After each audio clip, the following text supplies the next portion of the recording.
तो आज मैं अध्याय 2 आसन के पार्ट 2 को लेके आई हूँ। आगे के बचे हुए प्रश्नोत्तर का भी हम सॉल्यूशन करेंगे। तो हमारा पहला प्रश्न है धनुरासन। धनुरासन में श्वास प्रश्वास की गति का उल्लेख कीजिए। तो ये रहा, मैंने निशान लगा रखा है। श्वास भरते हुए हाथों के सहारे पैर को ऊपर की ओर यथास्थिति तानते हुए सिर एवं धड़ को भी क्षमता अनुसार ऊपर उठावे। पूर्ण स्थिति में आने पर श्वास सामान्य भी रह सकते हैं। इसके बाद आते हैं हम प्रश्न नंबर 2। प्रश्न नंबर 2, धनुरासन से होने वाले किन्हीं 2 लाभों का उल्लेख कीजिए। तो किन्हीं 2 लाभ ये मैंने निशान लगा रखे हैं, ऊपर देख लीजिएगा। कब्ज एवं पित्त विकार दूर होते हैं। मेरुदंड, पीठ, पेट सभी पुष्ट होते हैं। स्नायु दुर्बलता दूर होती है। इसके बाद आते हैं प्रश्न नंबर 3 पर। प्रश्न नंबर 3 है, किन लोगों को धनुरासन नहीं करना चाहिए। हर्निया के रोगी इस आसन का अभ्यास ना करें। उच्च रक्तचाप, हृदय रोग एवं कमर दर्द से पीड़ित व्यक्ति इस आसन का अभ्यास ना करें। तो ये प्रश्न नंबर 3 है। अगर आपको ये वीडियो अच्छा लग रहा है तो आप जल्दी से बिना देर किए इसे सब्सक्राइब कर दीजिएगा और चैनल को लाइक कर दीजिएगा, इस वीडियो को भी। तो अब आगे बढ़ते हैं अगले प्रश्न की ओर। तो हमारा दूसरा प्रश्न है, मकरासन में शरीर को किस स्थिति में स्थापित किया जाता है। तो मकरासन में देख लीजिएगा, मैंने उत्तर का निशान लगा रखा है। दोनों हाथ को कोहनी से मिलाकर हथेलियों को गाल पर स्थापित कर कमर से धड़ को थोड़ा ऊपर उठाए। पैरों को मिलाकर नीचे की ओर ताने, श्वास छोड़कर सामान्य करें। इसी अवस्था में विश्राम करें। अब आते हैं हम प्रश्न नंबर 2। मकरासन के क्या लाभ हैं। तो मकरासन के क्या लाभ हैं।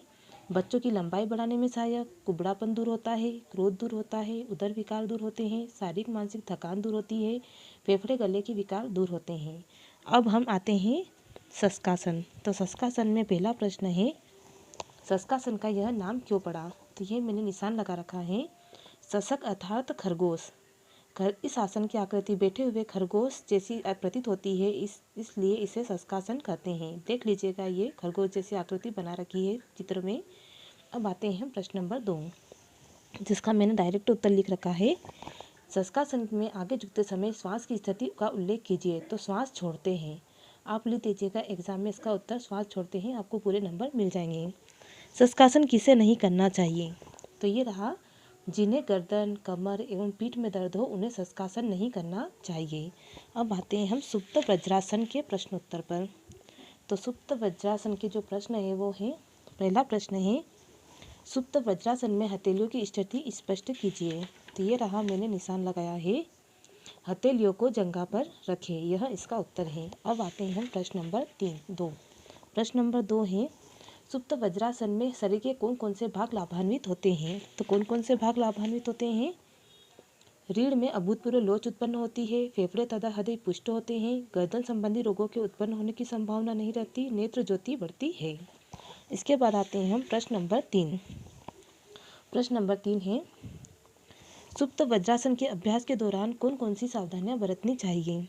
तो ये रहा इसका उत्तर, गर्दन में झटका नहीं देवे, पीछे लेटते समय हाथों का सहारा ले, अन्यथा गिरने तथा सिर में चोट लगने की संभावना बढ़ती रहती है। इसके बाद आते हैं हम अगले प्रश्न, सिंहासन में सिंहासन का यह नाम क्यों पड़ा। तो सिंहासन का यह नाम क्यों पड़ा। संस्कृत में सिंह को शेर कहते हैं, अतः शेर की आकृति की स्थिति में आने को सिंहासन कहा जाता है।